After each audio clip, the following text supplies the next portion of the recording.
Uh, this was the original store, house, no. This was the original house. This must have looked like that in the 20s. And this one, right, these are actual paintings. This is actually my grandfather. Let me. That's my grandfather. And this one here is my father. This one right there. That's my father.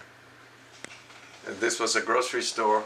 This is the most economically depressed of the areas in San Antonio. We were born here, and when I went to pharmacy school, my goal was to come back to this neighborhood where I was born and take care of the people that I had been raised with. And I dare say that this was the first real nice pharmacy in the West Side. There were little stores, you know, mom and pop. Well, mine was mom and pop, but it was not an up-to-date store like our open then. And it was a hard start, a very hard start, because there was no doctors really wanted to practice in the West Side. They all wanted the ivory towers downtown and stuff like that. So I was able to, when we closed the grocery store, we took the floors out and redid the whole thing. And I got this doctor that was just getting out of medical school. And I said, if you come and stay with me 2 years, you have to sign up for 2 years. I'll build a 1,200 square foot office. You specify, you draw out what you want, 1,200 square feet, and I'm not going to ask you for rent. I'll pay your water, I'll pay your bill. All you have to do is pay your staff and your...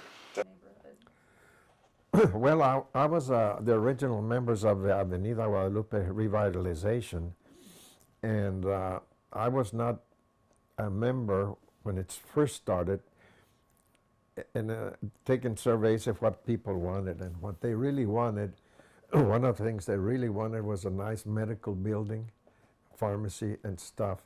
Joined the association, and when it came up that they were ready to start something going here, I volunteered that I would commit to that, and at that time we didn't have the programs that developed later. So being a very poor neighborhood, we were the first line, the pharmacists were the first line of defense for people that would come and says, you know, Rudy, I don't have money for the doctor, but can you fix me some medication and tell me what's wrong? And we were able to take care of 75% of the problems. Yeah, we now we changed again. Well, we added, Rudy has really developed the hospice business. I think he has what, 40 or 50 hospices now. Oh, wow. That he supplies medications for the patients, yeah. I always like to know my customers.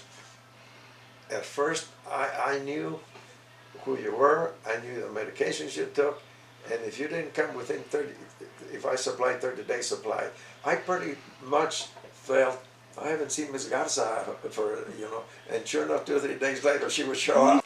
We also had several contests to bring people in, and I had a big jar with jelly beans, or actually there were prescription medications that I emptied out in the big jar of different kinds, and the kids would come in and guess how many in there. And this kid that used to live on San Fernando Street, I guess he was the closest to it, and he got it. The gift was a Lionel train, a beautiful little train. And to this day, when he sees this, hey Rudy, I remember when I got the train. He's a little kid then, and it made him so happy.